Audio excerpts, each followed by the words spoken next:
Hola, bienvenidos a nuestro proyecto final de circuitos eléctricos, elaborado por Jimena Valenzuela, Larisa Villalbazo y Regina Escalante.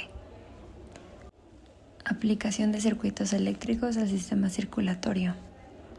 Para empezar a adentrarnos en el tema es importante conocer los siguientes datos. La función principal de la sangre dentro del sistema cardiovascular es el transporte de oxígeno y nutrientes a tejidos y órganos de todo el cuerpo. El sistema cardiovascular se encuentra constituido por el órgano de bombeo, que viene siendo el corazón, vasos que distribuyen y conducen la sangre, que vienen siendo arterias y arteriolas, algunas zonas donde se produce intercambio de flujo, que son los capilares, vasos de retorno, componentes que impiden el retorno de la sangre, que son válvulas, y por último, el responsable de monitorear el sistema cardiovascular, que es el control nervioso del corazón. En la siguiente imagen podemos observar la estructura del corazón. Este órgano se encuentra dividido en 4 cavidades, 2 aurículas y 2 ventrículos, izquierdos y derechos. Las aurículas son cámaras elásticas que actúan como un reservorio para la sangre de retorno de la circulación sistémica y pulmonar. Los ventrículos, por otro lado, son estas bombitas que impulsan la sangre por medio de los subsistemas circulatorios. Igualmente cuenta con 4 válvulas dirigidas de tal manera que cuando el corazón se contrae la sangre no fluya hacia atrás o hacia donde no debe de fluir.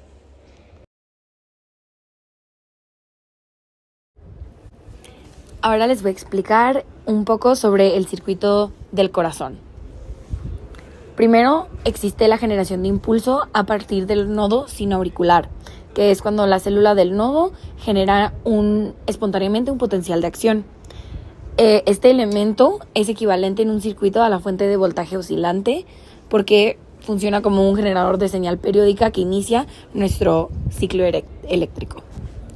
Después, los fascículos internodales y el tejido auricular, estos conducen el impulso eléctrico a una ligera resistencia, entonces lo podemos relacionar con resistencias y conductores.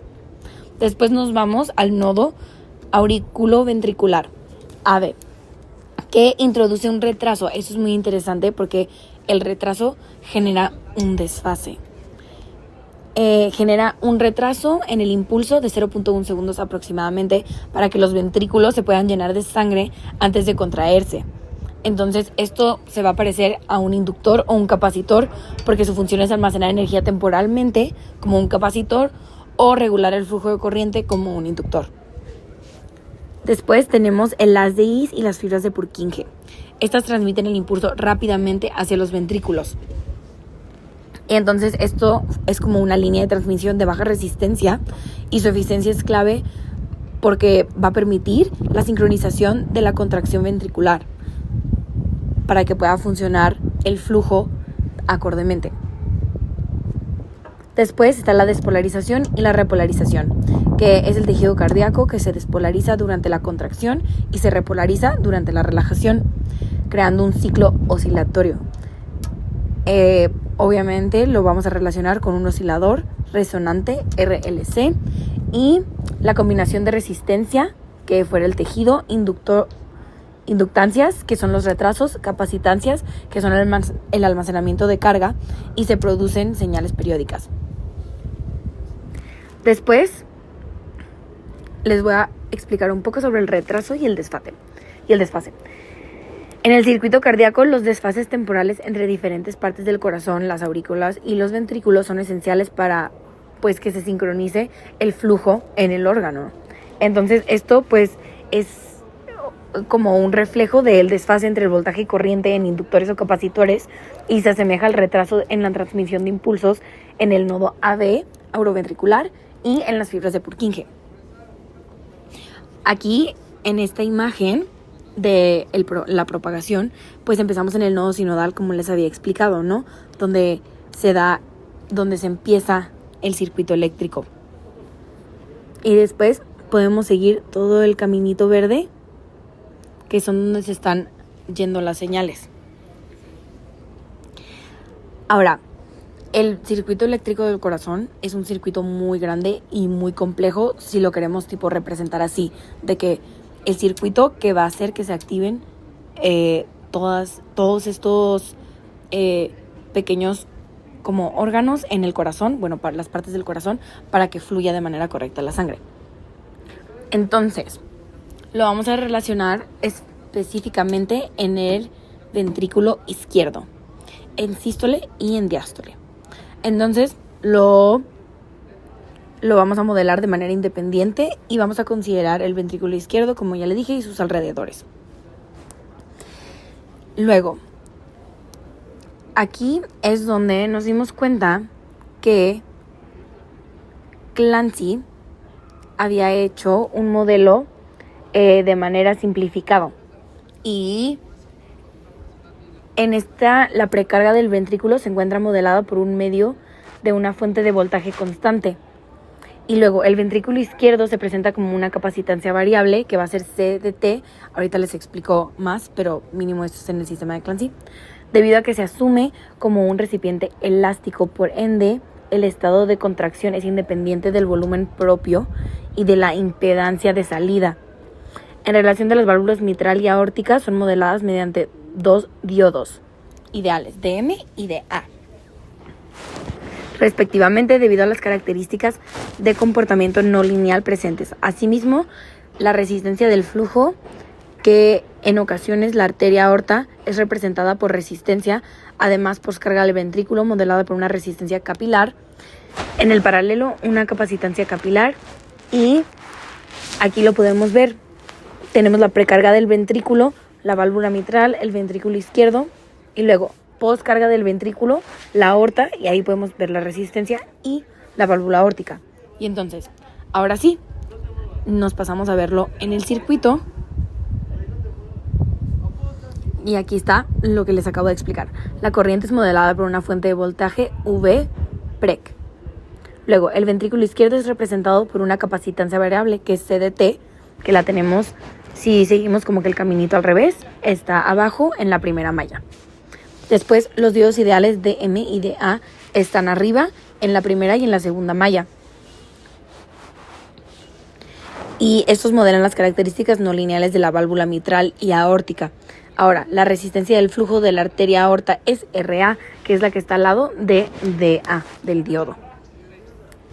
Después tenemos RP, que es la poscarga capilar en el paralelo con una capacitancia capilar, y la vamos a representar como CP.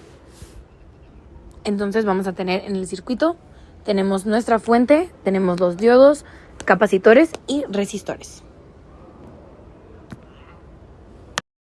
Bueno, ahora vamos a hablar un poco sobre la sustitución de los valores que le asignamos a nuestro circuito y a cada uno de sus elementos, empezando por el valor del voltaje Vpreg, que va a ser equivalente a 100 voltios.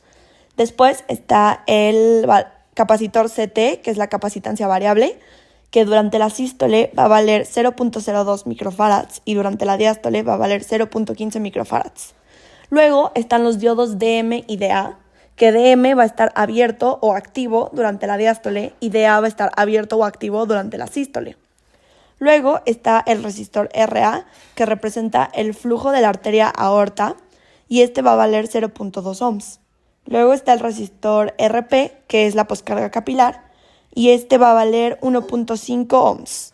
Y por último está el capacitor CP, que representa la capacitancia capilar, y este va a valer 3 microfarads, como podemos ver aquí.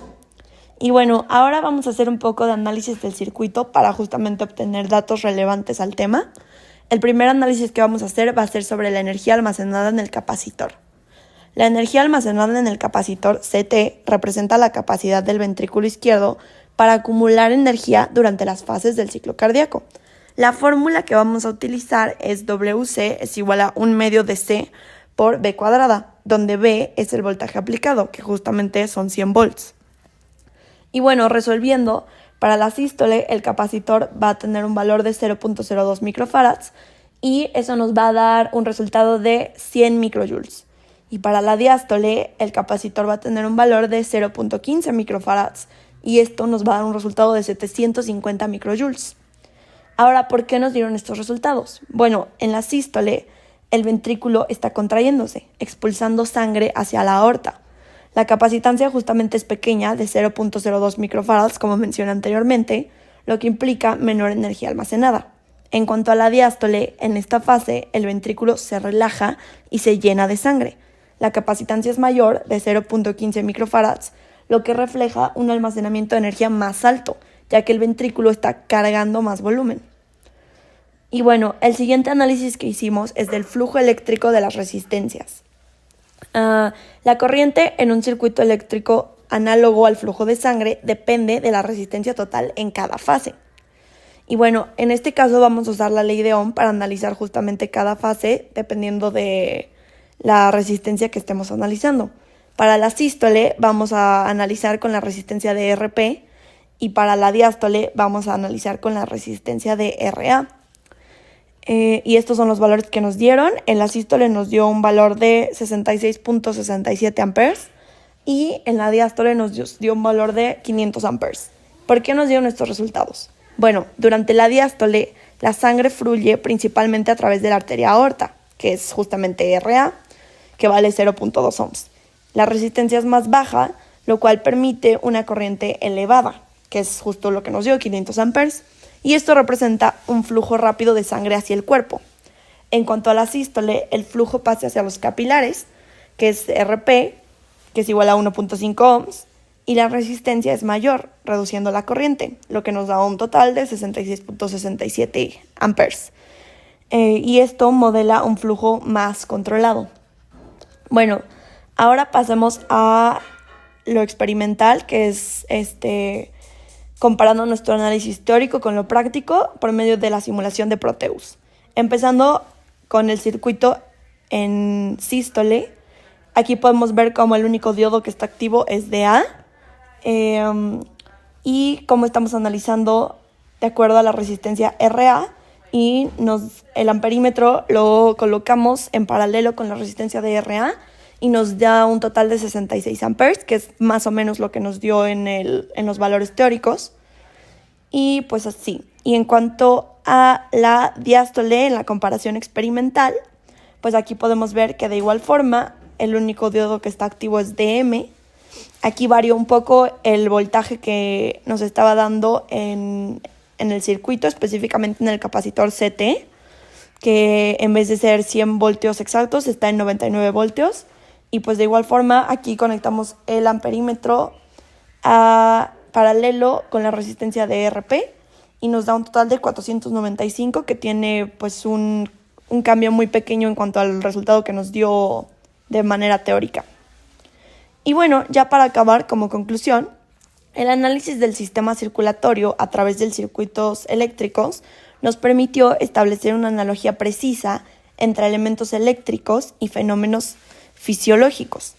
Representamos el corazón mediante componentes como capacitores, resistencias e inductores, modelando aspectos clave como la propagación del impulso eléctrico, la sincronización del ciclo cardíaco y la dinámica del flujo sanguíneo. Este enfoque destaca cómo las herramientas de circuitos eléctricos pueden ser aplicadas en contextos biológicos para comprender y simular sistemas complejos. Además, refuerza la importancia de los conceptos de circuitos en el desarrollo de tecnologías biomédicas que impactan directamente en la salud humana. Muchas gracias por su atención.